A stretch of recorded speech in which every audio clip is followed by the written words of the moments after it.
Bismillahirrahmanirrahim.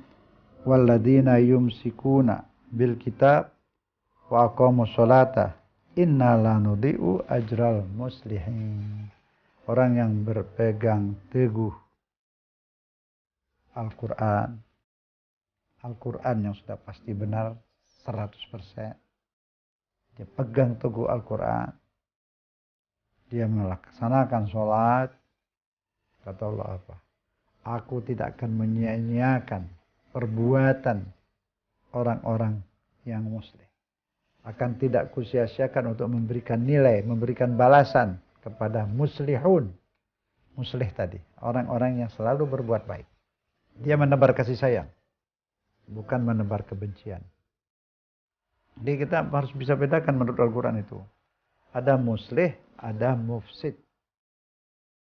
Muslih orang yang membuat islah, membuat kebaikan, membangun, menebar kasih sayang, membagi-bagi sedekah, menyatukan, menjaga persatuan dan seterusnya. Nah, mufsid itu tadi memecah belah, menyebarkan bom, membunuh sana sini, mengatasnamakan jihad, menghilangkan nyawa orang, bergelimpangan itu darah, wanita, anak-anak, bayi mati semua. Lah ini yang disebut mufsid.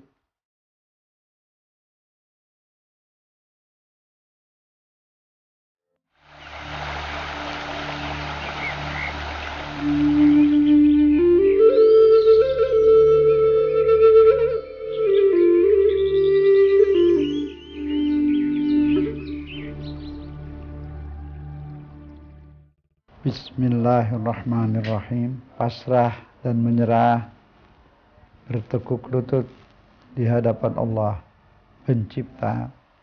Salawat dan salam kepada Rasul tercinta serta keluarganya yang disucikan dan para sahabat yang setia.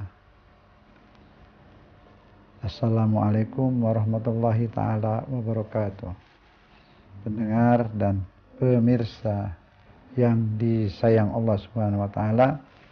Alhamdulillah saat ini, detik ini kita dapat jumpa lagi dalam rangka mengupgrade diri kita, mensolehkan diri kita, meningkatkan kualitas diri kita lahir dan batin. Marilah kita ini berkaca.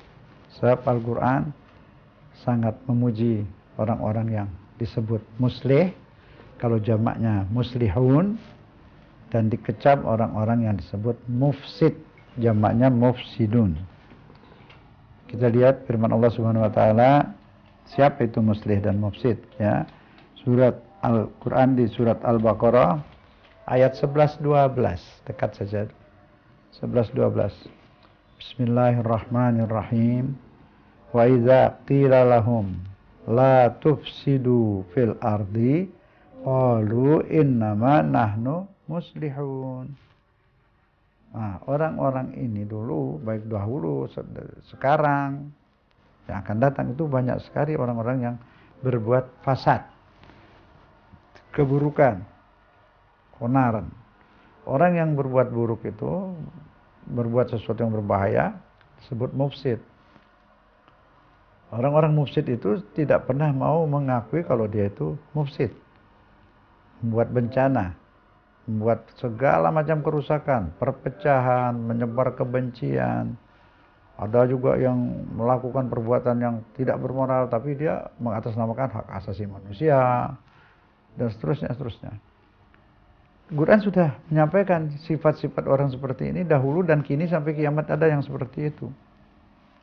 Wa idza qila lahum la tufsidu fil ard, jika dikatakan kepada mereka jangan merusak kehidupan di bumi, jangan merusak lingkungan, jangan merusak susunan kemasyarakatan, jangan merusak akhlak, dan seterusnya, selalu mereka menjawab, kami ini orang yang sedang berbuat kebaikan, ini demi pembangunan, ini demi hak asasi manusia. Itu selalu banyak alasan-alasan yang mereka kemukakan dari kata-kata di media, di pidato, di mana-mana itu selalu menyuarakan kebenaran, menyuarakan islah, Nah, islah ini jangan diartikan ada orang bertengkar didamaikan itu islah. Itu betul. Tapi tidak sesempit itu.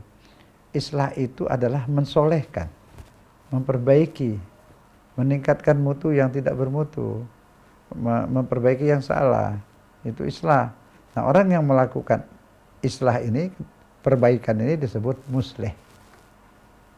Nah, sedangkan orang yang merusak kehidupan, merusak tata kemasyarakatan, tata kehidupan, itu disebut mufsid, yang membuat kerusuhan, menebar bencana, menebar kebencian sehingga pecah belah umat, pecah belah kefamilian, mengatasnamakan kebenaran, mengatasnamakan Allah, mengataskan Nabi, bahkan sampai ada yang membunuh, membakar atas nama Allah, membakar masjid, ngebom masjid atas nama Allah, atas nama umat Islam dan sebagainya. Nah, kita diajari di sini untuk tidak melihat kata-katanya, lihat faktanya, apa yang mereka perbuat, apa yang mereka lakukan. Kalau betul-betul dia muslim, orang baik, selalu jihad atas nama Allah, dia menabur bunga, menyebarkan kasih, membagi-bagi sedekah. Kalau dia menyebarkan bom, membunuh sana sini, mengatasnamakan jihad, menghilangkan nyawa orang, bergelimpangan itu darah, wanita, anak-anak, bayi mati semua. Apa itu juga masih Allahu Akbar juga di lidahnya? Lah, ini yang disebut mufsid. Jadi kita harus bisa bedakan menurut Al-Quran itu. Ada muslih, ada mufsid. Muslih orang yang membuat islah, membuat kebaikan, membangun, menebar kasih sayang, membagi-bagi sedekah, menyatukan, menjaga persatuan dan seterusnya. Nah, mufsid itu tadi memecah belah. Tapi selalu orang-orang yang jahat ini, muslim, mufsid ini, selalu lidahnya itu membawa kata-kata yang indah, mengatasnamakan segala yang indah. Dengan jihad, Allahu Akbar, dia bunuh orang, dia bakar orang hidup-hidup, Allahu Akbar juga. Di masjid dia memfitnah, menebar kebencian, mengkafirkan orang-orang yang tidak kafir. Semua dengan lidah-lidah yang manis dan indah itu. Nah, kata Allah, Allah berfirman lagi, jika dikatakan kepada mereka, jangan merusak kehidupan di bumi ini, jangan merusak alam, jangan merusak lingkungan, jangan merusak persatuan umat, jangan merusak persatuan bangsa, mereka mengatakan, oh, kami ini sedang berbuat baik. Kami sedang berbuat baik. Kami sedang membasmi khurafat. Kami ingin memurnikan Islam. Nah, khurafat yang dibasmi itu bukan maksiat. Orang-orang beribadah. Orang-orang sedang berkumpul, berzikir. Ini fakta yang nyata. Dan banyak lagi seperti itu. Ala innahum humul mufsidun. Walakin la yash'urun. Ketahuilah, mereka lah perusak. Mereka lah yang menebar kebencian. Itu merusak. Menebar permusuhan. Memecah belah. Tetapi mereka tidak merasakan itu. Sehingga mereka selalu merasa baik. Tambah lagi setan membisikkan dia bahwa perbuatan dia itu perbuatan mulia. Setan pintar itu membisikkan seperti itu. Dia bunuh ribuan orang pun dia masih berasa benar juga. Benarnya di mana yang dibunuh rakyat sipil? Perang itu tentara dengan tentara. Bom, ibu-ibu di pasar, rumah sakit, sekolah, masjid. Itu namanya mufsid, perusak. Fakta. Jadi kita belajar melihat fakta. Tidak terlalu percaya kepada katanya. Katanya belum tentu sesuai dengan fakta. Apa yang kita lihat lebih benar dari apa yang kita dengar. Yang kita lihat itu fakta. Yang kita dengar belum tentu benar. Kemudian dalam surat Al-A'raf ayat 70 Allah berfirman, Bismillahirrahmanirrahim. Walladzina yumsikuna bil kitab wa aqamus sholata inna la nudhi'u ajral muslihin. Orang yang berpegang teguh Al-Quran, Al-Quran yang sudah pasti benar 100%, dia pegang teguh Al-Quran, dia melaksanakan sholat, kata Allah apa? Aku tidak akan menyia-nyiakan perbuatan orang-orang yang muslih. Akan tidak kusia-siakan untuk memberikan nilai, memberikan balasan kepada muslihun. Muslih tadi, orang-orang yang selalu berbuat baik. Dia menebar kasih sayang, bukan menebar kebencian dengan alasan kafir. Itu di Timur Tengah itu fasad, hancur semua. Alasannya banyak. Satu diantaranya, ini orang-orang ini syirik. Mereka ini penyembah kubur karena suka ziarah kubur. Mereka namakan kuburiyun. Orang yang suka ziarah kubur, kita juga yang ziarah kubur itu oleh orang-orang garis keras itu disebut kuburiyun. Semua umat itu namakan diri kaum salafi. Salafi itu artinya apa? Mengikut senior yang dekat dengan Nabi. Semua juga salafi, tapi salafnya berbeda-beda seniornya. Ada yang seniornya Khalifah Abu Bakar, ada yang seniornya Khalifah Umar, ada yang seniornya Khalifah Ali, ada yang seniornya di bawah Ibn Taimiyah, ada yang seniornya lebih bawah lagi Muhammad bin Abdul Wahab. Nah, disinilah mula-mula timbulnya perpecahan. Dulu sudah ada banyak, tapi lebih parah lagi mulai di Muhammad Abdul Wahab yang mengambil dari Ibn Taimiyah, yang apa saja disalahkan, kafir, sedikit-sedikit kafir, bid'ah, masuk neraka. Nah, itu yang kita ingin untuk perdamaian, ini kita bahas bukan untuk dipecah, tetapi untuk menyadari. Kalau dikatakan ibadah yang tidak dikerjakan oleh Nabi Muhammad adalah bid'ah, ibadah ya. Nah, khutbah Jumat itu ibadah. Nabi Muhammad sudah pasti tidak pernah khutbah Jumat bahasa Sunda atau bahasa Jawa. Ya kan? Nah, sekarang kita mau laksanakan bahasa-bahasa itu. Berarti kita bid'ah. Berarti semua kita masuk neraka, kan begitu artinya. Nah, surga itu buat siapa? Kosonglah itu. Nah, jadi kita coba secara jujur, secara rasional lah. Tanggalkanlah itu kefanatikan itu. Jadi, pengertian bid'ah itu harus diluruskan supaya kita bisa akur, damai. Begini, jadi khutbah Jumat menggunakan bahasa selain bahasa Arab tidak bid'ah sebenarnya. Kenapa? Lihat doa Nabi Musa. Bismillahirrahmanirrahim. Rabbi shrah li sadri. Ya Allah, lapangkan dadaku. Wa yassir li amri, mudahkan urusanku. Wahlul 'uqdatan min lisani. Putuskan ikatan yang membekukan ucapanku, lidahku, agar mudah lancar. Yafqahu qauli, agar mereka mengerti ucapanku. Nah, Nabi Musa berdakwah, minta agar mereka mengerti. Berarti apa? Yang diperintahkan berdakwah atau menyampaikan atau khutbah itu agar pendengarnya mengerti. Nah, kalau di gunung-gunung itu berbahasa Arab, di mana-mana di kantor berbahasa Arab, yang khutbah tak ngerti, yang dengar juga tak ngerti. Bagaimana ibadah seperti itu? Itu yang sebenarnya tidak benar. Jadi yang benar bagaimana? Beri mereka dengan bahasa yang mereka mengerti. Jadi tidak beda, memang disuruhnya agar mereka mengerti. Coba dong memahami hukum-hukum itu dengan akal yang sehat. Oh, pakai akal. Dia pakai akal, kalau tidak ada akal mana bisa mengerti bahasa. Nah, sekarang apabila khutbah khotibnya, jamaahnya semua bisu dan tuli. Di satu asrama orang bisu tuli lah katakan. Khutbah Jumatnya gimana itu? Ya pakai bahasa ini, bahasa isyarat. Bahasa isyarat sah. Jadi bukan masalah bahasanya ikut nabinya, enggak. Mengertinya ikut nabi itu orang paham. Itu isi hukumnya agar mereka paham. Begitu. Nah, beginilah kita seharusnya. Nah, dikit-dikit. Dan anehnya curang juga. Yang dia mau enggak bid'ah, yang orang lain lakukan bid'ah. Alasannya Nabi tidak melakukan. Ya, Nabi tidak melakukan kalau pakai bahasa Jawa, bahasa Sunda, atau apalagi bahasa Inggris. Kan begitu. Nah, pahamilah. Yang penting tujuan hukum daripada dakwah itu menyampaikan ajaran Allah dan Rasulnya agar mereka mengerti. Supaya mereka mengerti, ya menggunakan bahasa mereka. Begitu pemahaman hukumnya. Jangan terlalu kaku. Nabi tidak lakukan. Ini bid'ah. Anda sendiri melakukan bid'ah itu semua. Belum lagi berdoa, coba. Berdoa itu kan ibadah. Dan berdoa dalam bahasa Indonesia. Nabi pernah berdoa dalam bahasa Indonesia? Tidak juga.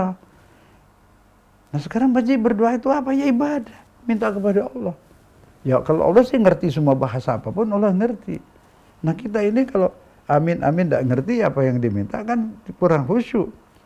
Ya, gunakanlah bahasa Indonesia mengerti, sedang mohon kepada Allah. Berdoanya itu, bahasanya apa saja tetap bahasa. Bahasa Sunda, bahasa Jawa, Indonesia, bahasa Inggris, dan semuanya tetap bahasa. Alat komunikasi. Itu yang boleh berubah. Yang tidak boleh dirubah dalam tujuan hukum itu adalah tujuan asal.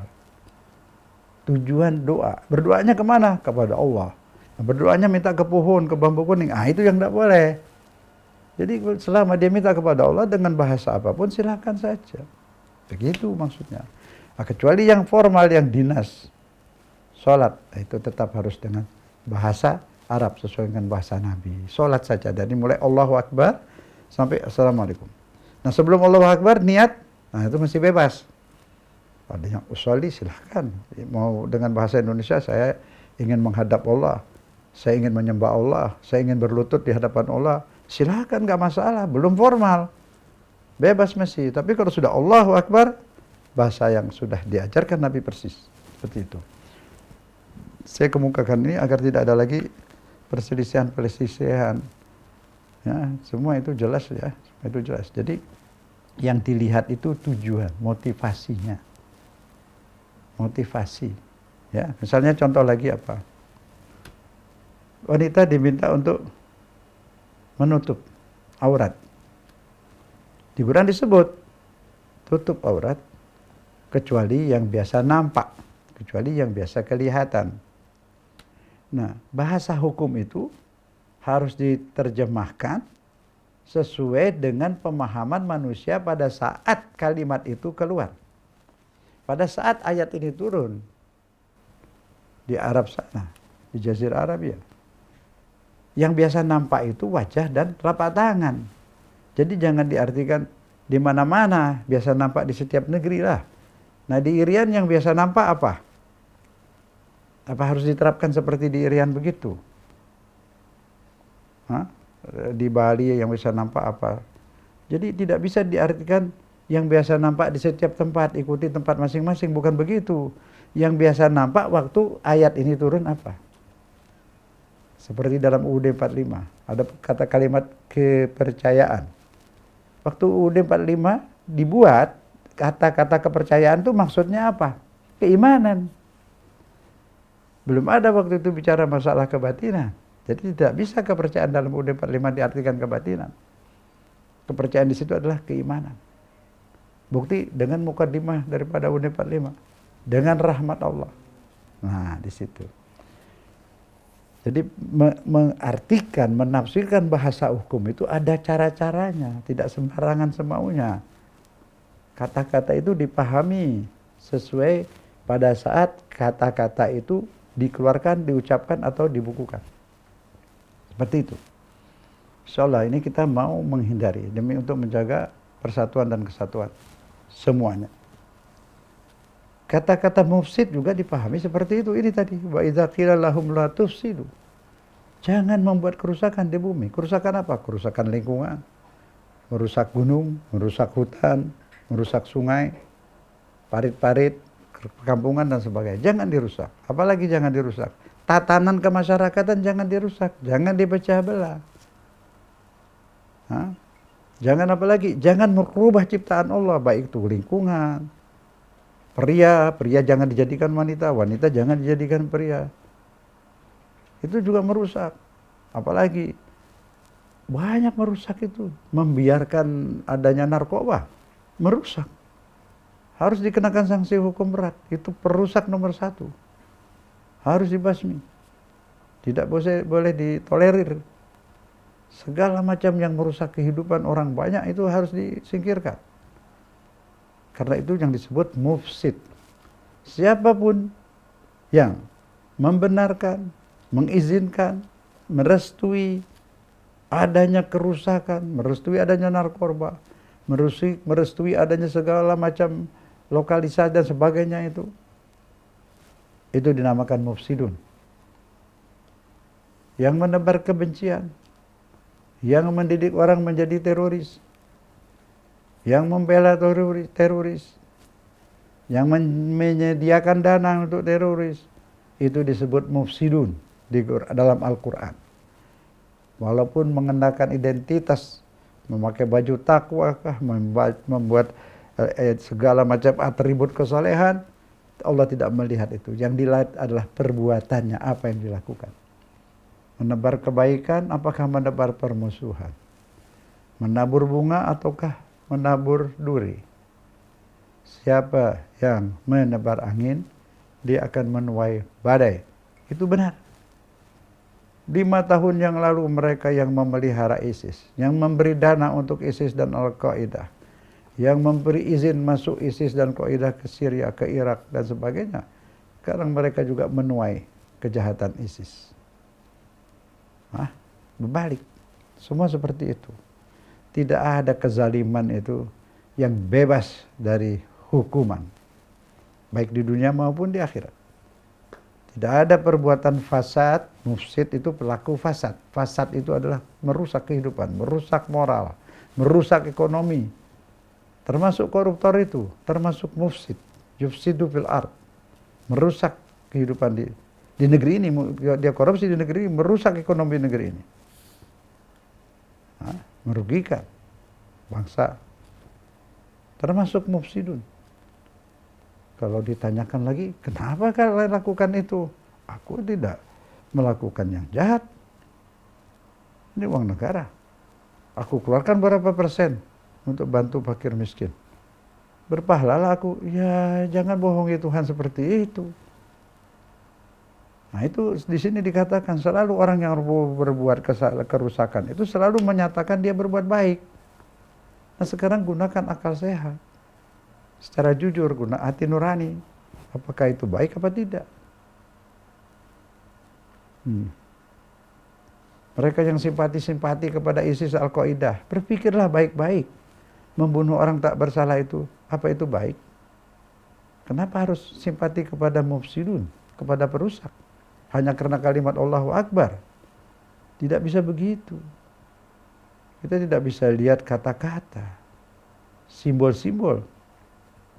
Faktanya, apa yang mereka buat? Kalau masih ada yang mau bela ISIS, mau bela teroris, sadarlah apa yang mereka lakukan. Merusak, membunuh. Masjid pun dibom.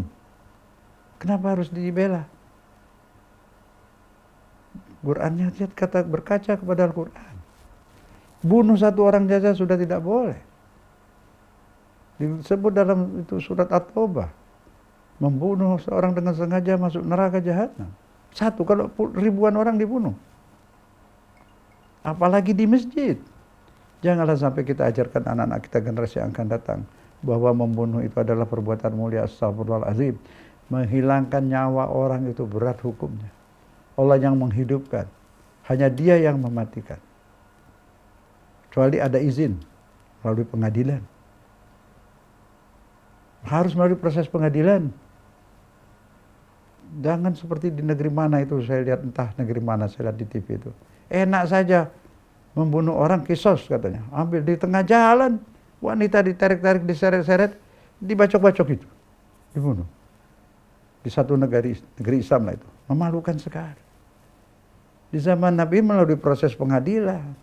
Potong tangan pencuri melalui proses pengadilan. Memang pengadilan tidak seperti sekarang, gedung ini, ya, pemahaman dong waktu itu. Nabi bertindak menjadi pembela selalu Nabi. Di Bukhari banyak itu kasus-kasus. Nabi selalu membela. Ada sidang itu, walaupun tidak resmi. Zaman itu cara mereka lah seperti itu. Yalah.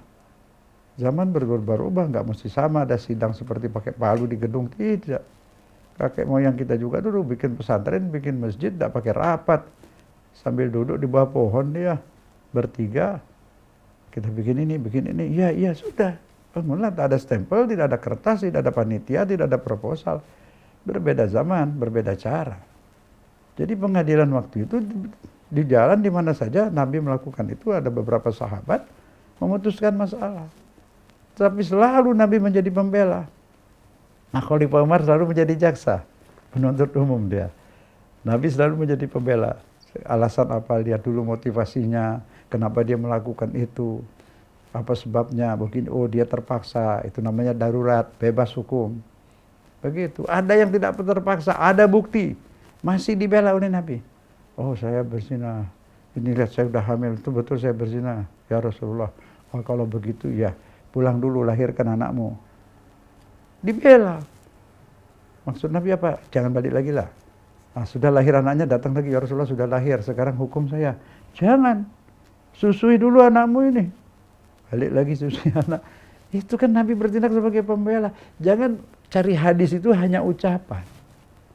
Perbuatan Nabi, restu Nabi, izin Nabi, itu termasuk hadis juga, sunnah, hukum juga. Nggak semua harus ucapan. Malah itu lebih mantap itu perbuatan Nabi secara fakta. Nabi selalu membela bahwa sanksi hukum di Islam itu harus melalui proses pengadilan. Ada penuntut umum tuh waktu itu Khalifah Umar, ada pembela itu Nabi Muhammad, seperti itu.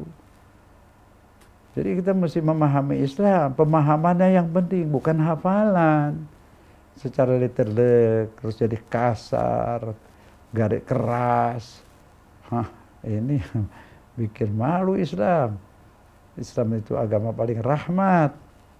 Sanksi hukumnya itu kelihatan itu keras, tetapi itu tujuannya untuk apa? Preventif, mencegah agar orang tidak berbuat kesalahan, agar takut. Nanti di pengadilan tidak sekeras itu. Maling potong tangan, ini dicambuk di pengadilan itu syaratnya berat. Harus ada saksi 4 orang, matanya lengkap. Jadi 8 biji mata 4 orang itu. Bukti-bukti harus lengkap. Sedikit ada keraguan dalam kesaksian atau pembuktian, bebas dari hukum qisas, bebas dari hukum hudud. Diganti dengan hukum takzir. Apa itu takzir? Ya ijtihad hakim lah. Lihatlah bagaimana ini orang diapain supaya dia tuh menjadi baik. Sanksi hukum yang akan dijatuhkan oleh seorang hakim adalah bagaimana orang ini kembali menjadi masyarakat. Dia baik. Menyelamatkan dia dari dendam masyarakat dan menyelamatkan masyarakat dari kenakalan dia. Jadi nggak selamanya mesti penjara.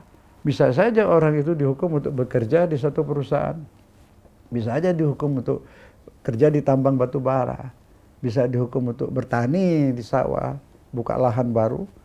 Di situ dikurung semacam untuk penjara. Orang penjara itu semua bekerja. Bertani, ditambang, di mana-mana bekerja. Tidak menganggur. Tambah rusak dia kalau menganggur. Nah, gajinya itu 70% untuk keluarganya. 30% untuk dia. Nah, orang di penjara, anak istrinya siapa mau kasih nafkah? Kan disuruh tegakkan keadilan oleh Allah. Nah, ini manusia perlu kerja, biar dia seorang suami, dia perlu tanggung jawab untuk anak istrinya. Jadi sistem penjara itu sudah tidak sesuai. Hanya sedikitlah untuk orang yang ngamuk-ngamuk mau bunuh-bunuh orang, ISIS itu boleh itu di penjara itu suruh kerja keras juga dia. Kalau yang lain tidak. Di perkebunan, di pabrik, di tambang, di mana-mana semua bekerja. Tidak ada yang menganggur, tidak jadi beban negara. Dan mereka pun di penjara itu makannya kurang. Penjara untuk 600 orang isinya seberapa itu? 1.700. Jatah makannya untuk sekian orang, itu suatu tidak berperi kemanusiaan, bertentangan dengan Pancasila itu. Walaupun dia seorang yang dihukum, dia berhak hidup layak. Harus dikasih makan cukup. Oleh karena itu dikasih pekerjaan. Tidak beban. Itu kemanusiaan. Hukum Islam itu adil sekali. Rahmat. Tapi memang sanksi hukumnya serem ya. Itu untuk preventif, mencegah. Contoh. Demi wibawa hukum, kalau ada maling betul-betul sudah as-sariku di Quran itu kalau al itu pakai al, bukan sarik, bukan yang mencuri. Pencuri, proporsional. Jadi artinya kalau dia tobat, ampun saya nggak lagi Pak Hakim, 2-3 kali dia begitu dibebaskan itu. Kasih hukum ringan. Takzir namanya. Jadi yang dihukum betul-betul potong tangan itu yang sudah profesional, residivis, sudah keluar masuk penjara, udah betul-betul pencuri.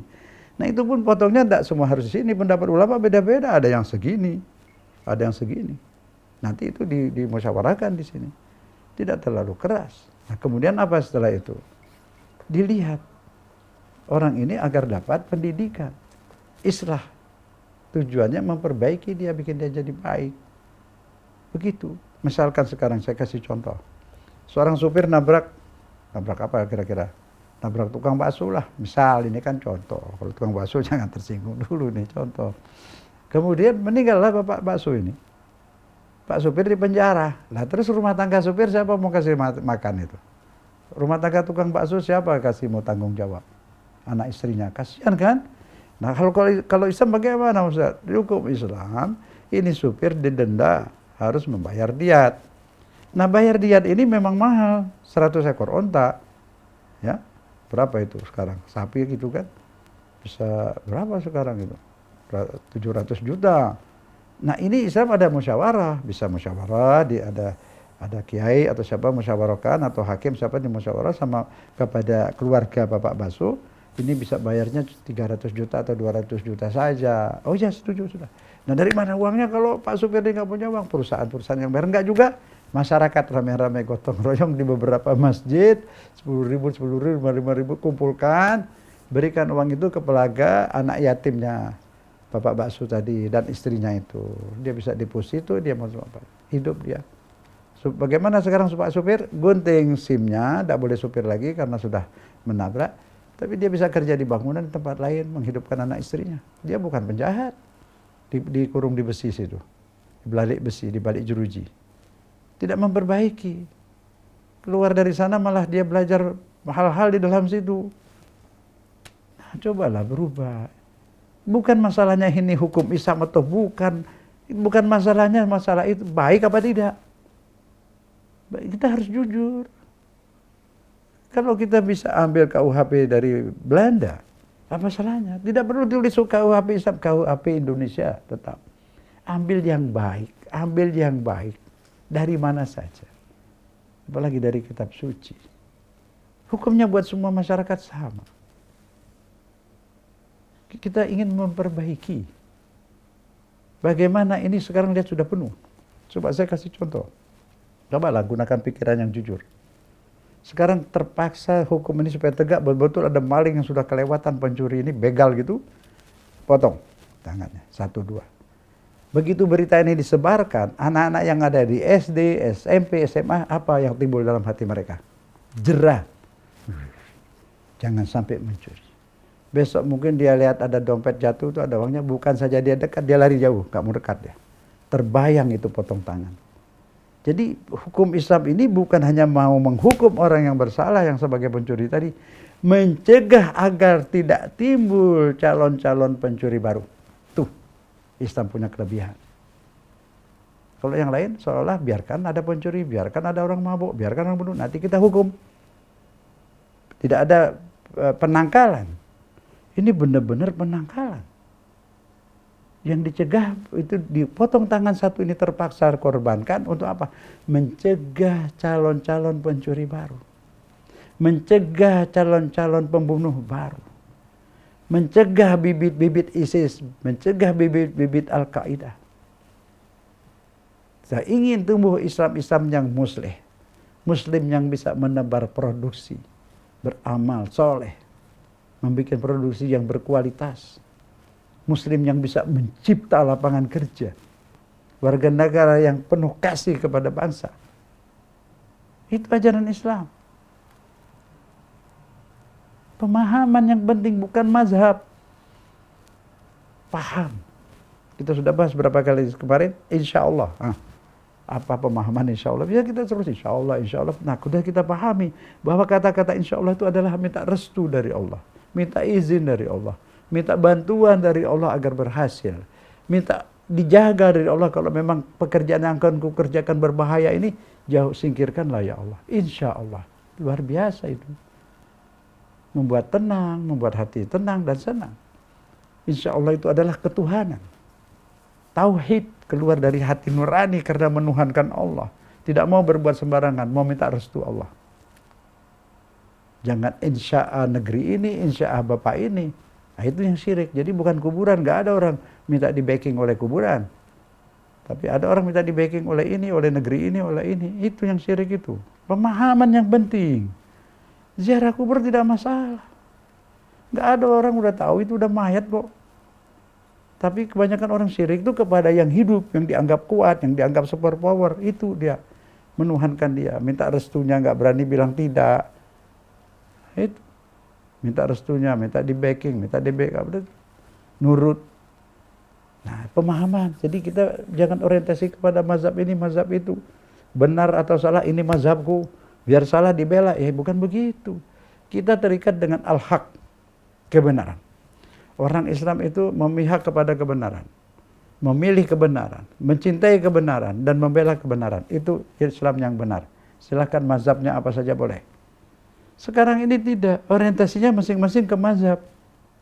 Diskusinya juga membela mazhab, benar salah ngotot. Ini yang namanya sesat. Bikin agama baru, mazhab itu dijadiin agama, salah benar diikuti terus. Tidak begitu. Al-Quran pegangan kita, Islam agama kita. Mazhab bukan agama. Mazhab ijtihad, bagian dari agama. Mazhab itu kumpulan fikih. Fikih itu pendapat ulama. Ulama tidak dapat wahyu. Betul, menurut Ustaz Husin itu sampaikan berapa kali. Ulama tidak mendapat wahyu. Benar. Bisa benar, bisa salah. Itu kelebihan binaan Rasil ini. Islam yang satu itu benar. Ada yang mengatakan jangan Islam yang satu. Loh, maunya Islamnya berapa? Ya enggaklah, Islam satu, Qurannya satu, Islam satu. Itu sudah benar. Jadi ini pun tidak dijadikan mazhab. Mazhab Rasil, ya enggaklah. Mazhab ikut Quran, ikut Nabi Muhammad, itulah sudah benar. Tapi yang penting apa tadi? Pemahaman. Itu contoh insya Allah tadi. Apa arti soleh? Pemahaman. Soleh itu bukan hanya soal ibadah. Itu orang soleh kalau ibadah sampai nggak cari uang, nggak urusan sama dunia, salah. Soleh itu orang yang berkarya. Karyanya bermutu. Dia ibadah bermutu, khusyuk. Dia buka apapun, bikin produksi bermutu, berkualitas, dirinya juga dibina. Begitulah namanya orang soleh, orang yang bermanfaat, hidupnya berguna bagi orang banyak. Nah, maaf, saya mau tanya, jangan apa tuh kita ngotot, enggak usah. ISIS itu bermanfaat nggak hidupnya? Hah? Negeri yang dia masukin itu, apa yang dilakukan? Di Irak, di Syria, hancur. Air, gudang air tuh dibom. Semua tempat-tempat kehidupan orang, sarana kehidupan dihancurkan. Di Irak, di Suriah, sekarang di Yaman. Sudah kelaparan semua itu. Di darat tuh di Hadramaut, Yaman Selatan sudah dikuasai ISIS dan Al-Qaeda. Semua sarana kehidupan dibom sama dia. Kuburan diubrak-abrik, musuhnya kuburan itu. Nah terus kalau seperti itu, apanya yang benar dari ISIS dan Al-Qaeda ini? Kenapa harus dibela? Misal, nggak ada, saya yakin di negeri ini nggak ada. Tapi jangan sampai anak-anak diajari bahwa itu tidak baik, seperti itu. Tapi tidak diajari dendam, benci juga tidak. Diajari itu tidak baik. Ada muslih, ada mufsid, begitulah. Orang Islam itu muslih, muslih itu soleh. Muslih yang membuat soleh, membuat kesalehan. Begitulah. Mufsid sebaliknya, yang membuat segala yang tidak baik. Selanjutnya kita perhatikan firman Allah selanjutnya. Ini sesuatu yang harus kita pahami. Di dunia kita selalu menggunakan media apa saja untuk membenarkan perbuatan kita walaupun salah. Ya, itu pemelihara ISIS dan Al-Qaeda itu punya televisi banyak, punya media banyak, punya penceramah banyak, dia bisa bayar. Digunakanlah media-media itu untuk membenarkan tindakan-tindakannya. Dia orang-orang sekarang sudah anti teroris, dia juga ikut anti teroris. Tapi teroris dia lain. Organisasi-organisasi yang anti Israel itu menurut dia teroris. Sama Israel. Israel juga semua itu orang-orang di negeri Arab yang mau lawan Israel disebut teroris. Beda. Makanya Indonesia diajak basmi teroris yang model itu, Indonesia nggak mau. Indonesia ngerti. Di sini kita punya, alhamdulillah, orang-orang tuh banyak tahu situasi dan kondisi yang sebenarnya. Baik, propaganda ini banyak menyesatkan orang. Banyak membodohi orang. Memutar balik fakta. Dia gunakan dengan uang yang banyak itu media-media untuk membenarkan tindakannya yang salah. Kita berdoa kepada Allah, semoga ini selesai. Dia orang semua bisa damai, semuanya bisa sadar, dan Islam bisa rukun, umat ini bisa bersatu. Tetapi, yang saya maksud apa? Di akhirat tidak ada yang bisa disogok. Di akhirat tidak ada televisi yang bisa dibayar untuk mengusir ustadz yang dia tidak cocok. Saya diusir dari TVRI. Terus terang saja, kenapa tidak? Bukan dari organ Indonesia, dari luar. Karena dia punya uang. Itu Ustadz itu tidak boleh. Negeri kita diatur oleh orang dari luar. Astagfirullahaladzim. Tapi ingat, di akhirat nanti, di mahsyar, setelah kiamat, semua kita baris. Lama itu perjalanan itu lama. Hisab, pengadilan, itu perlu waktu panjang. Lama di situ. Tapi semua serba canggih. Tidak bisa bohong lagi. Kayak di dunia bisa bohong. Bayar orang untuk pidato, bayar televisi, bayar berita semua. Tidak ada di sana. Al-yawma nakhtimu ala afwahihim, kata Allah. Sekarang ku kunci mulutmu. Wa tukallimuna aydihim. Tangan ini bercakap, berkata-kata tangan ini. Semua menayangkan apa yang dia pernah lakukan di dunia. Panca indera, semua anggota tubuh membuktikan, menyatakan, menayangkan, memperagakan apa yang pernah dilakukan di dunia. Kecuali dia taubat, di dunia ditipek itu. Dikat. Tapi kalau tidak, semuanya terbuka di sana. Tidak ada lagi kedok. Manusia telanjang memang. Tapi segalanya serba telanjang. Bukan hanya tubuhnya telanjang. Isi pikiran, isi hatinya, apa isinya itu. Islam beneran apakah penuh kebencian kepada kebenaran dan kepada Islam, terbuka semua, tertayangkan, tidak bisa bohong lagi. Di sini pun bohong tidak bisa berlaku lama. Akan terbuka kedok-kedok semua orang yang menggunakan kedok kebenaran, Allahu Akbar, tapi perbuatannya luar biasa, memecah belah, menghasut, mengkafirkan, memfitnah. Orang dakwah dimusuhi. Saya hanya memberi ingat untuk diri saya dan kita semua. Di akhirat tidak ada lagi kebohongan. Tidak ada lagi sogok menyogok. Mulut kita pun ditutup. Semua telanjang terbuka. Serem dan malu di sana. Tapi kita masih punya waktu untuk mentipek. Bisa dihapus itu. Film-film, dokumen-dokumen itu, video-video tentang kita. Kita taubat. Menjadi islah. Di Al-Quran tobat itu harus dengan islah. Menjadi muslih. Orang yang tobat memuslihkan dirinya. Mengislahkan dirinya. Mensolehkan dirinya. Itu kunci tobat. Syarat tobat di situ. Mensolehkan diri. Baru bisa beramal soleh. Orang yang tidak soleh, beramal soleh paling sedikit. Tapi kalau dia sudah soleh, amal solehnya jalan terus. Orang yang soleh pasti beramal soleh. Itu muslih. Apa muslih? Orang yang membuat segala menjadi soleh. Membuat segala menjadi baik. Dia masuk pergi ke WC umum. Toilet manapun dia berada. Kotor, orang nggak ada, dia kunci dari dalam, dia siram, dia bersihkan itu. Itu muslih. Tidak ada yang tahu dia dengan Allah. Malaikat-malaikat pun kagum pada orang itu. Kenapa? Ikhlasnya 100%. Tidak peduli. Dia tidak pernah minta dari orang. Masuk masjid pun demikian. Di mana dia bisa berbuat baik, dia berbuat baik. Tidak peduli apa kata orang. Tidak ada orang lihat, dia bisa melakukan kebaikan-kebaikan. Itu muslih. Antara kita dengan Allah. Kapan kita bisa menjadi sadar bahwa kita ditugaskan menjadi muslih. Mensolehkan, mengislahkan. Membuat semuanya menjadi baik. Itulah kewajiban seorang Islam.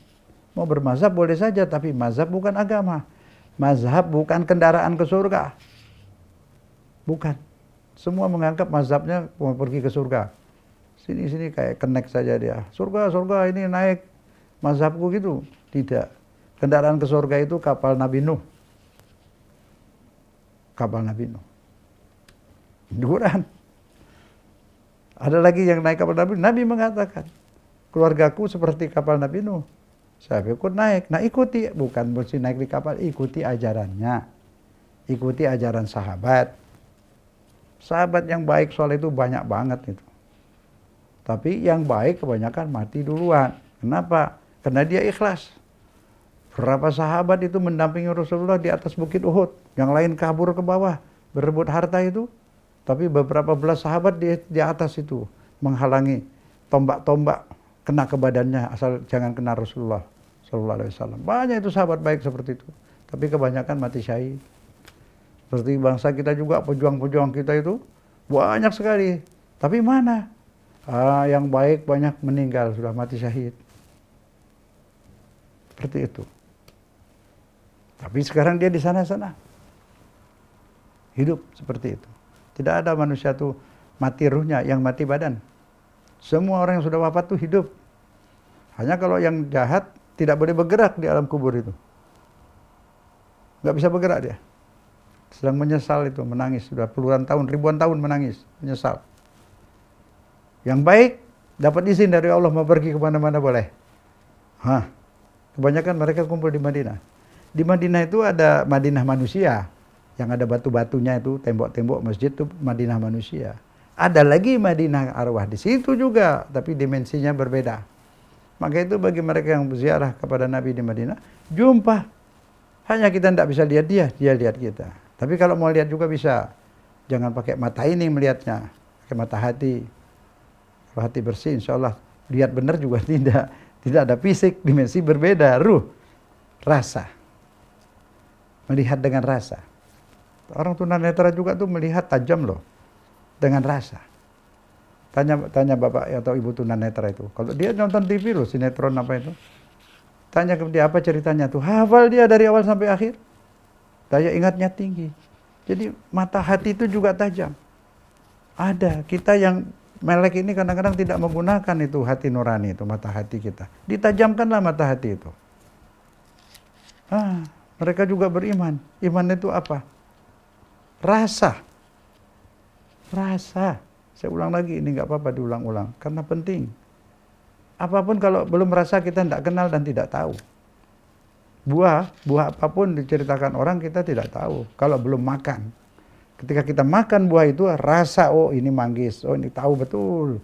Sekarang ada rasa, berasa nggak Allah itu ada? Merasakan nggak kalau itu maha kuat? Merasakan nggak kalau Allah itu maha penyayang? Merasa nggak disayang? Itu yang penting. Ini saya ulang karena ini penting. Iman itu ada di pikiran, dirasa, bukan di lidah. Orang bisu juga imannya tinggi. Tunanetra juga banyak yang imannya tinggi. Bukan dengan mata dia melihat Allah. Kalau mata yang bisa dilihat tulisan ALLAH. Dengan pikiran, dengan rasa. Kadang orang-orang tunanetra atau yang bisu itu imannya lebih tinggi dari kita. Karena dia menggunakan rasa. Menggunakan pikiran, tidak mengenalkan hanya tulisan. Kita itu hanya membaca tulisan. Mengenal tulisan. Banyak orang hanya mengenal tulisan Allah. Belum mengenal Allah. Belum merasakan Allah melihat dia. Merasakan Allah menyayangi kita. Sehingga kita digiring bisa jumpa ini. Kita jumpa ini, kita bicara masalah kebesaran Allah. Kita bicara tentang islah, tentang musleh. Ini Allah yang takdirkan, Allah yang pertemukan kita.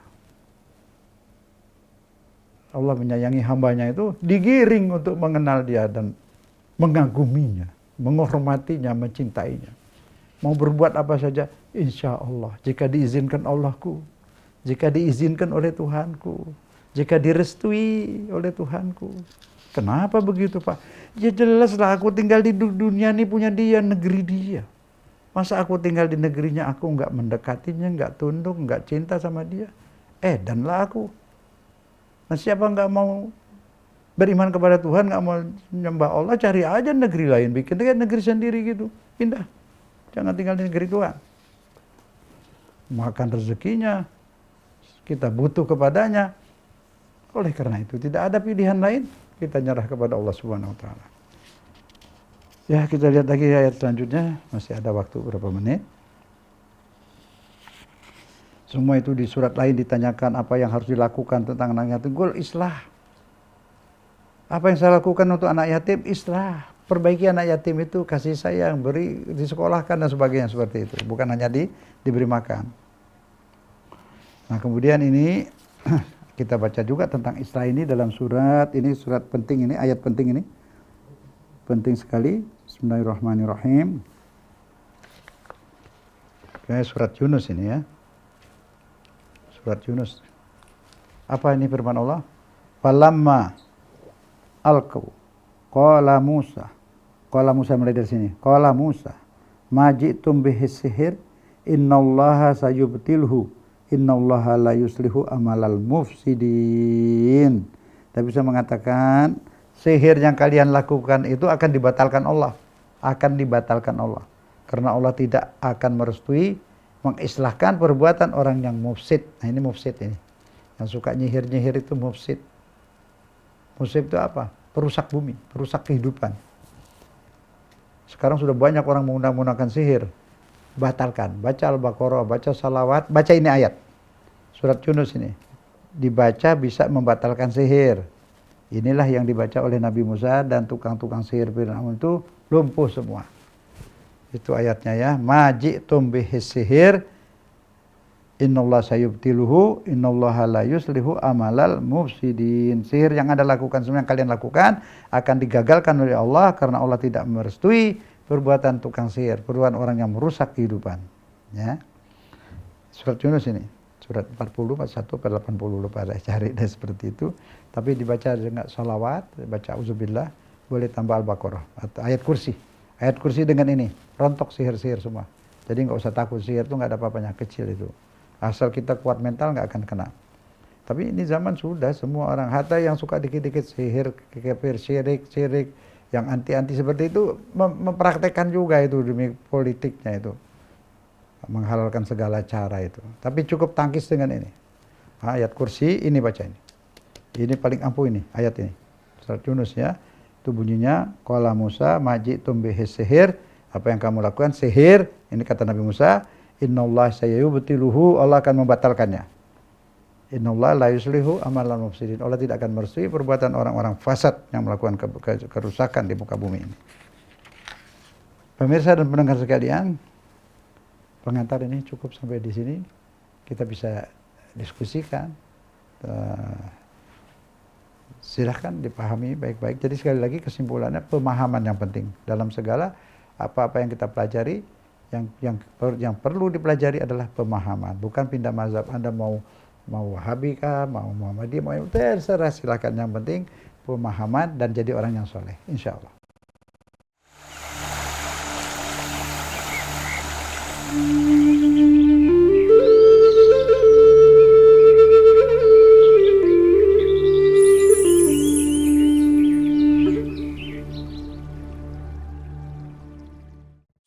Tumbuh suburkan kepedulian sosial di dalam diri kita agar kita peduli kepada sesama. Bantu, dukung, layani orang-orang yang berjuang di jalanku mengharapkan ridha.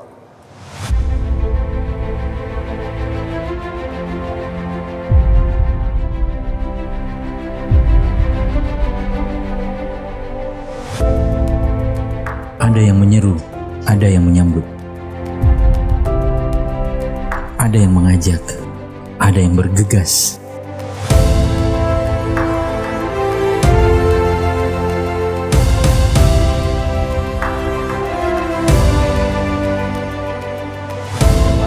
Dakwah adalah tanggung jawab kita semua.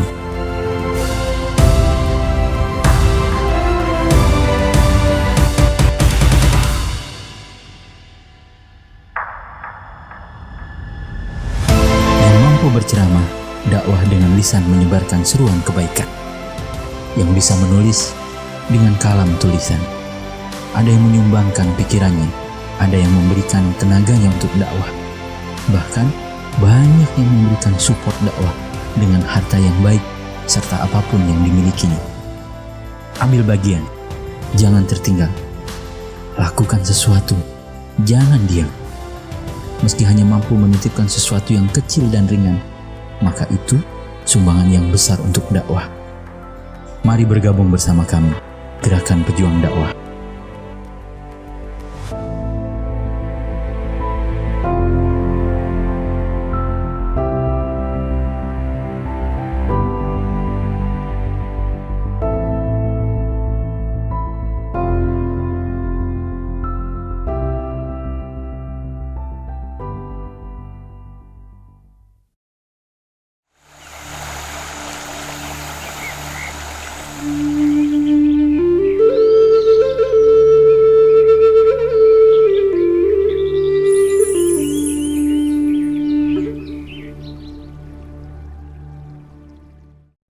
Terima kasih Anda masih tetap bersama Rasil TV dan Radio di acara Tausiah Sore bersama Ustadz Zain Al-Hadi yang tengah membahas sesuatu yang mudah-mudahan membuat kita semakin paham perbedaannya ya. SMS yang sudah dikirim dan juga WA ini dari Yusa, usia 47 tahun di Pasar Minggu. Assalamualaikum Ustadz, semoga selalu dilindungi dan selalu terpelihara kesehatannya oleh Allah Subhanahu wa Ta'ala. Ini apakah kebangkitan kaum hipokrit saat ini sedang terjadi ya? Di dalam setiap kesempatan doa bersama selalu ada kalimat semoga kita yang berkumpul di sini diberikan taufik dan hidayah Allah Subhanahu wa Ta'ala. Sepertinya berbuat baik dan benar sudah kita ketahui, tetapi sedemikian rupa sehingga jadi ucapan saja, tidak berbuat. Bagaimana Ustadz? Assalamualaikum. Assalamualaikum warahmatullahi wabarakatuh. Bismillahirrahmanirrahim. Ya, Bapak di zaman seperti sekarang ini seperti itu, tapi insya Allah yang kumpul itu banyak yang baik ya, beneran. Tapi memang hipokrit sudah banyak kali di mana-mana. Kita kumpul itu selalu kata-kata indah yang terdengar, semuanya sudah Al-Quran berkumandang ya. Tapi dalam kehidupan sehari-hari kita pergi kemana, ke pasar, kantor-kantor, jarang sekali kita menemui orang-orang yang berbuat baik. Ada, bukan tidak ada. Satu. Kedua, kadang-kadang orang memisahkan antara kehidupan duniawi dan ukhrawi, antara ibadah dan kehidupan dunia. Inilah yang salah di sini juga. Jadi dia mungkin ibadah, dia sholat, dia umrah pula balikan, tapi hubungan dengan manusia dianggapnya itu biasa-biasa saja. Padahal itu dosanya lebih besar. Hubungan dengan manusia, ibadah itu vertikal dan horizontal. Jadi seluruh 24 jam hidup kita itu ibadah. Hubungan dengan manusia itu ibadah, hubungan dengan keluarga di rumah ibadah, dengan tetangga semuanya ibadah. Nah, tinggal menjadi ibadah, menjadi maksiat tergantung cara pelaksanaannya. Menjadi amal soleh apa amal salah. Bekerja pun mencari nafkah, uangnya untuk apa? Untuk maksiat ya jadi amal salah. Nanti untuk bawa ke rumah, untuk keluarga, untuk famili yang nggak mampu dibantu, ya amal soleh bekerjanya itu menjadi ibadah. Bapak polisi itu kalau dia betul-betul melindungi rakyat, mengayomi rakyat, dia jaga ini negeri, keamanan dan sebagainya, ibadah deh. Tugasnya sebagai polisi menjadi ibadah. Tentara kita juga itu menjaga negeri kita, menjaga ini semua lillahi ta'ala, dia ikhlas lillahi ta'ala, jihad dia. Ibadah. Semua kita di sini kalau ikhlas lillahi ta'ala ibadah. Tapi kalau kami di sini dakwah bukan untuk umat, bukan untuk Islam, mau memecah belah, hanya berjuang untuk golongan, ya tidak ibadah lagi. Innamal amalu binniyat, dengan niatnya. Semua dilihat motivasinya, dinilai dari motivasinya. Nah, tapi juga Bapak sekalian, Bapak yang bertanya indah sekali pertanyaannya, bagus. Maka dari itu kita mulailah mengajarkan anak-anak kita itu tidak hipokrit. Kita ajari mereka bukan membaca doa, berdoa.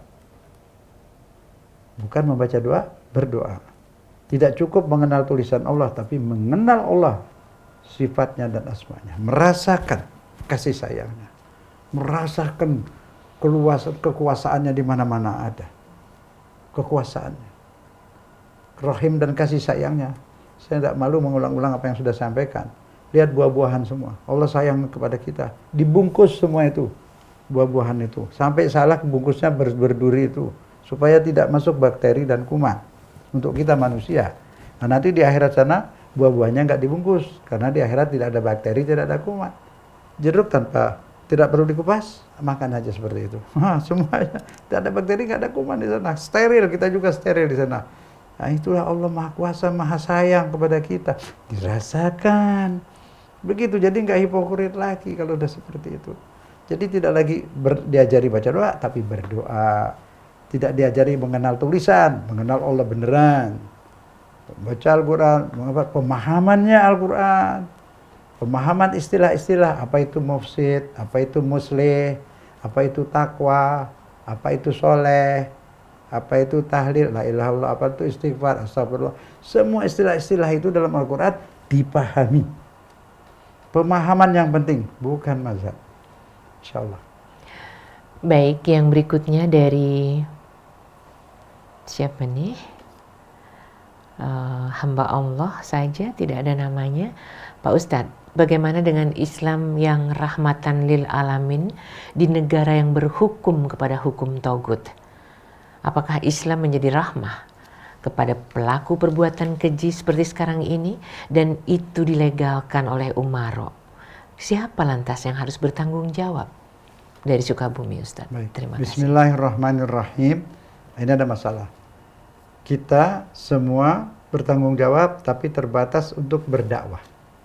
Hanya berdakwah, tidak memaksa, tidak mengadili. Nah, siapa yang berdosa? Kita tidak berdosa.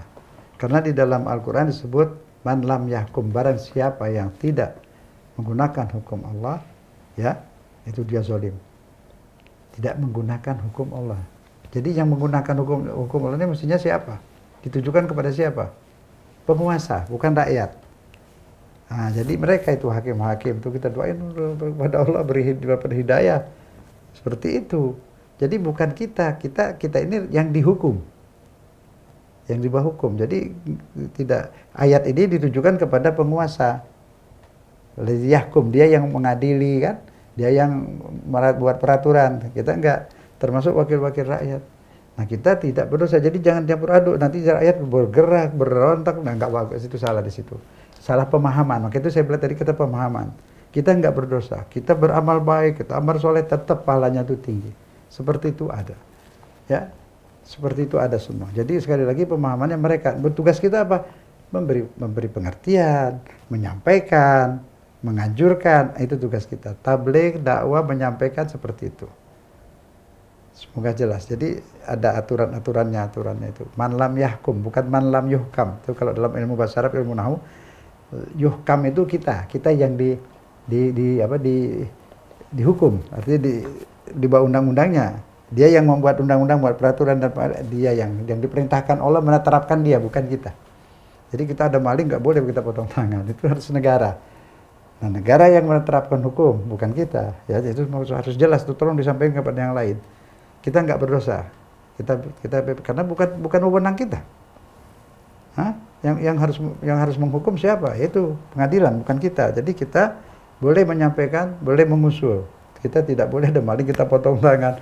Kita bukan yahkum, kita yuhkam. Itu dalam ilmu nahwu ya, memahami Al-Quran, insya Allah. Baik, saya lanjutkan kembali dari Ibu Widiawati di Bekasi. Pak Ustadz, Assalamualaikum. Bagaimana ya kalau guru agama yang sangat kami hormati, lama-lama justru tidak menyatukan umat? Banyak yang memandang aliran yang menurut hati nurani saya sebetulnya lebih baik. Apakah kalau seperti ini saya diam saja? Apakah ambil saja baiknya, buang buruknya? Atau saya tegur saja langsung? Dengan cara yang bagaimana? Menegur dengan cara yang santun? Demi persatuan umat, Pak Ustadz. Karena beliau tidak lagi menyatukan umat. Ini dari Ibu Widiawati. Ya. Baik. Ya Ibu, bismillahirrahmanirrahim. Semua jawabannya sudah ada tadi. Dengan santun boleh, menegur dengan santun boleh, tapi tidak boleh kita ikut ribut. Jadi mereka bagaimanapun tetap muslim, tetap saudara kita. Ada beda-beda seperti itu, ya. Dan kadang-kadang mereka juga usil, suka. Tapi kita harus sabar. Niatnya baik, hanya caranya yang salah. Itu tadi kita jelaskan, dia juga harus mengerti. Jadi itu jangan supaya tidak pecah belah, kita tidak melayani tapi tetap baik dengan mereka itu. Nah, kita bisa diskusikan dengan ustadz-ustadz yang lain. Nah, satu, kedua, lihat juga penyebar fitnah seperti ini ada macam-macam, ada nggak sengaja, ada ikut-ikutan. Tapi ada beberapa ribu di Indonesia ini, ribuan loh, yang digaji dari luar negeri ditugaskan seperti itu. Ditugaskan untuk memaksa paham mazhab di luar negeri itu, dipaksakan di sini. Kenapa? Karena negeri itu ingin menjadi khalifah semua negeri Islam. Nah itu maka kita lihat di sini banyak ajaran, semua tahulah itu dari Wahabi lah, buka sajalah. Biar mereka juga sadarlah, janganlah ngaduk-ngaduk negeri orang. Silakan Anda di negeri Anda, kami juga tidak akan peduli, silakan seperti itu. Anda muslim, kami muslim, Anda juga baik, insya Allah kita berbuat baik. Tapi janganlah memaksa bangsa ini untuk menganut mazhab Wahabi. Tidak pernah terjadi, itu dari zaman dulu tak akan bisa. NU itu didirikan khusus oleh Kiai Hasyim Asy'ari untuk membendung Wahabi. Ini kan saya diusir-usir di kantor-kantor ceramah itu oleh mereka ini. Karena dia ingin mewahabikan Indonesia. terus buka aja lah seperti itu Bu. Jadi tapi kita ngadepi mereka itu santun, tetap mereka itu muslim, mereka statusnya tetap muslim. Ada yang baik dia ikutan mau memurnikan agama, padahal agama bukan dimurnikan dengan tidak tahlil atau tidak puasa Rajab, itu kesalahpahaman. Murnikan agama ini dengan orang, jangan sampai ada orang yang kasar, garis keras, jangan ada teroris, itu murnikan agama. Tunjukkan Islam itu agama rahmat dan kasih sayang, bukan agama kasar. Sama sesama Islam aja kasar, pesantren dibakar, dilempari batu, ya itu yang tidak baik. Itu yang sebenarnya merusak agama. Jadi memang kita udah sabar, tapi sekali-sekali kebenaran itu harus saya ungkapkan. Barang siapa menyimpan, menutupi kebenaran, itu dikutuk oleh seluruh makhluk hidup. Saya takut sebelum mati belum buka nih. Saya sudah buka, sekarang lapanglah saya. Supaya tahu, jangan dibolak-balik. Semua ini dari situ. Dia mau memaksa di sini dengan uangnya yang banyak, mau memaksa orang ikut mazhab dia. Tidak bisa. Dia benar, kita juga benar. Kita tidak mau maksa dia dan tidak mengkafirkan dia. Dia benar, dia muslim. Tapi kami jangan dikafirkan. Insya Allah. Dengan begitu kita bersatu dan damai. Insya Allah. Baik, yang berikutnya dari pertanyaannya tentang sholat nih Pak Ustadz. Bagaimana kalau kita sudah niat sholat qiyamul lail tapi nggak jadi? Berdosakah kita dari Ciledug? Niat sholat apa? Qiyamul lail. Qiyamul lail. Bismillahirrahmanirrahim. Inilah Allah tuh baik, Rahman Rahim. Kita niat qiyamul lail kemudian ketiduran nggak jadi, tetap dapat pahala. Tapi berapa pahalanya ya kita nggak tahu. Itu kasih sayang Allah. Punya niat baik saja sudah dinilai baik dan mendapat balasan. Insya Allah malam-malam berikutnya bisa melakukan itu. Itu keuntungan besar kalau bisa sholat malam. Menghadap Allah. Allah sayang betul kalau ada hambanya itu di malam-malam hari bangun menghadap, sholat, baca Quran, ya, sujud lagi, baca sujud yang banyak, sholat lagi 2 rakaat lagi, sujud, baca Quran lagi, insya Allah, ya, berkomunikasi dengan Allah. Insya Allah berhasil malam-malam berikutnya, insya Allah Bapak. Yang tadi nggak dosa, malah dapat pahala, niat baik. Kalau kita niat jelek, mau niat berbuat nggak benar, terus kita nggak jadi, nggak dicatat, bebas. No. Tapi mau niat berbuat baik, nggak kesampaian, tetap diberi pahala, insya Allah. Baik, yang berikutnya, Pak Ustadz, di dalam kehidupan sehari-hari, rasanya hati saya masih jauh sekali dari sifat ikhlas. Saya sadar dan saya sudah baca Rabbi Srohli, ya Muqallibal Qulub dan seterusnya, seperti yang diajarkan Pak Ustadz, tapi susah sekali. Tetapi saya akan terus belajar Pak Ustadz, mohon petunjuknya. Tidak lupa terima kasih atas hadiah Quran dan buku penenang jiwa kemarin. Assalamualaikum. Alhamdulillah, waalaikumsalam warahmatullahi. Bismillahirrahmanirrahim. Teruskan usahakan, insya Allah akan berhasil. Itu pada proses tuh peningkatan, ada proses. Semua kita, bukan saja kami juga manusia biasa. Selalu dalam perjuangan, nggak berarti udah mulus sekali gitu ya. Sama aja kita sholat juga, kadang ada gangguan, ingat ini, teman kita tepis. Auzubillah ini setan, auzubillah.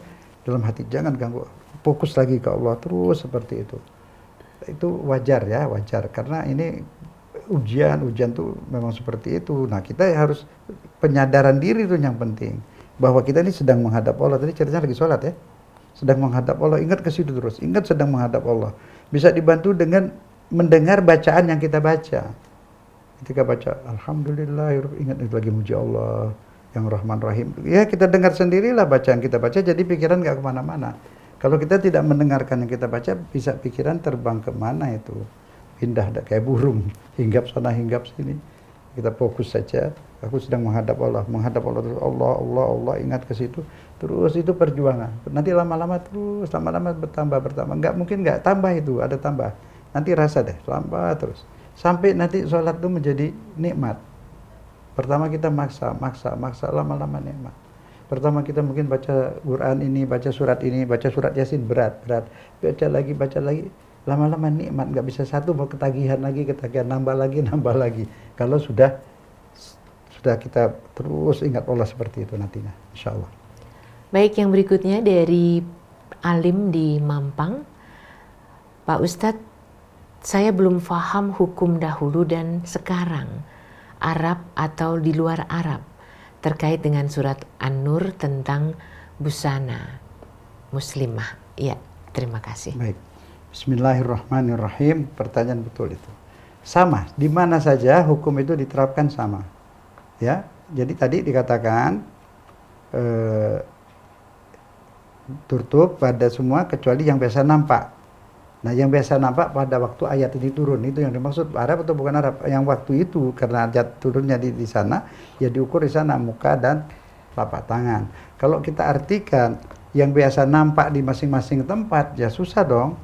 Di Irian kan yang biasa nampak banyak, ya, di mana-mana. Jadi nggak bisa begitu. Menurut ayat itu tuh turun. Nah, kemudian kalau budaya, Islam menghargai semua budaya selama tidak bertentangan dengan syariat. Busana, kalau busananya kita mau pakai batik ya silakan aja. Ya, nggak mesti hitam. Kalau mau hitam ya nggak apa-apa juga. Bebas lah itu. Yang penting tutup kecuali muka dan telapak tangan. Kalau ada yang tutup muka, apa sih namanya? Apa itu? Cadar ya. Ya jangan diganggu, biar aja tuh hak dia. Tapi kita pegang agama yang kita pahami, Al-Quran mengatakan tutup semua kecuali yang biasa nampak, yang biasa kelihatan.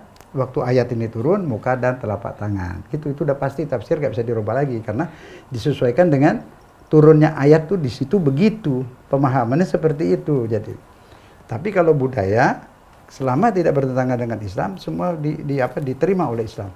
Adat istiadat budaya selama tidak bertentangan kita diterima oleh syariat Islam. Itu juz'un minas syariah, jadinya sebagian dari agama, insyaallah.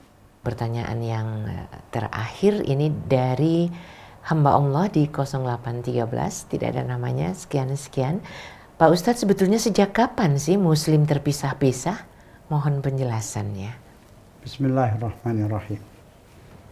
Ya, Muslim terpisah dari sejak Nabi wafat, Nabi meninggal itu sudah terjadi peperangan, perang Siffin, perang ini, perang itu sudah. Sebab itu biasanya dimanapun di sini di zaman Nabi juga, sahabat Nabi itu kan banyak baik semua itu.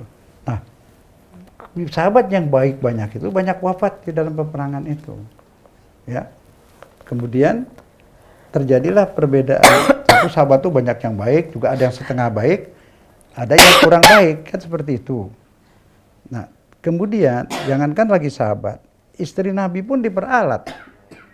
Istri Nabi itu di Quran ya nisa'in Nabi waqor Nabi buyutukinna, diam di rumah jangan keluar. Tapi salah satu istri Nabi dirayu, dibisik-bisikin, diperalat karena dia punya wibawa kan, istri Nabi itu mulia kan, diperalat untuk ikut perang.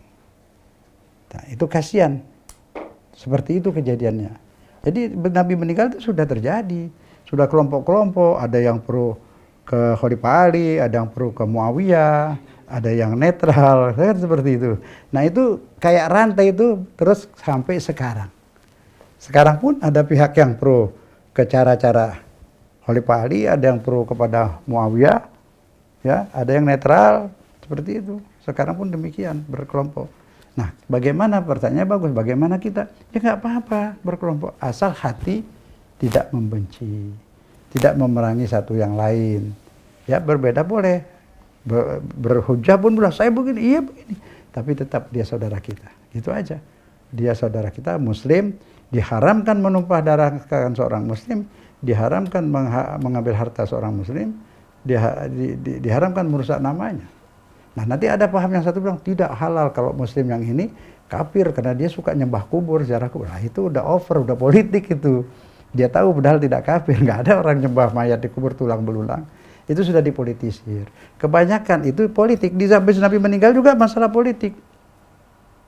Masalah kekuasaan juga penerus Nabi. Ya, ada yang milih Khalifah Ali, yang keempat kan itu udah. Ya nggak mau terima. Dia mau Khalifah juga, begitulah. Dan sampai ada yang pilih Hasan, putra Ali, diracun oleh Muawiyah. Putri Husain dibunuh oleh anak Muawiyah. Dan terus. Nah, sekarang nggak nama Ali Muawiyah lagi, tapi muaranya kembali ke sana juga. Ya sudah, kita bagaimana? Ya tenang saja. Hati kita mencintai semua muslimin, jangan mengkafirkan apapun dia mazhabnya. Tidak kafir sebenarnya, itu pengkafiran juga politik untuk melumpuhkan musuh. Ya. Banyak tidak kafir sama sekali. kecuali Ahmadiyah itu saja. Itu punya Nabi lagi. Selain Ahmadiyah nggak ada yang kafir.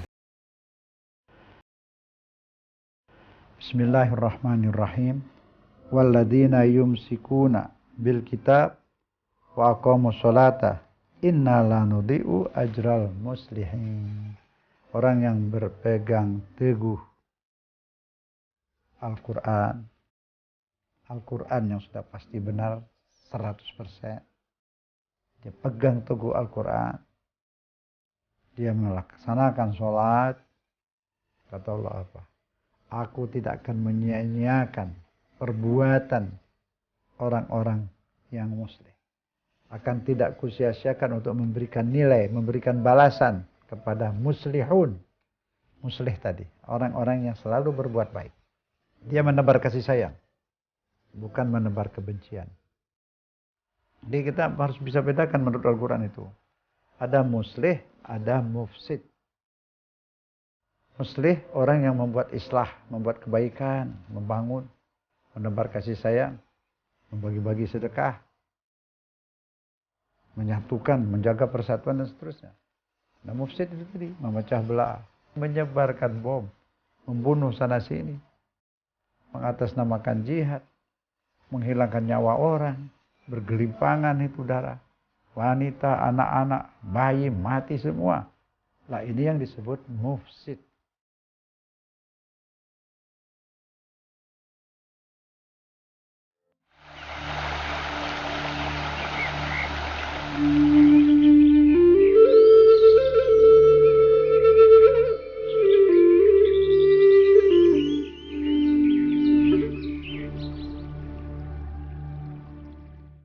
Bismillahirrahmanirrahim. Pasrah dan menyerah, bertekuk lutut di hadapan Allah Pencipta. Salawat dan salam kepada Rasul tercinta serta keluarganya yang disucikan dan para sahabat yang setia. Assalamualaikum warahmatullahi ta'ala wabarakatuh. Pendengar dan pemirsa yang disayang Allah Subhanahu wa taala. Alhamdulillah saat ini, detik ini kita dapat jumpa lagi dalam rangka mengupgrade diri kita, mensolehkan diri kita, meningkatkan kualitas diri kita lahir dan batin. Marilah kita ini berkaca. Sebab Al-Quran sangat memuji orang-orang yang disebut muslih, kalau jamaknya muslihun, dan dikecam orang-orang yang disebut mufsid, jamaknya mufsidun. Kita lihat firman Allah Subhanahu wa taala, siapa itu muslih dan mufsid, ya. Surat Al-Quran di surat Al-Baqarah ayat 11-12, dekat saja. 11-12. Bismillahirrahmanirrahim.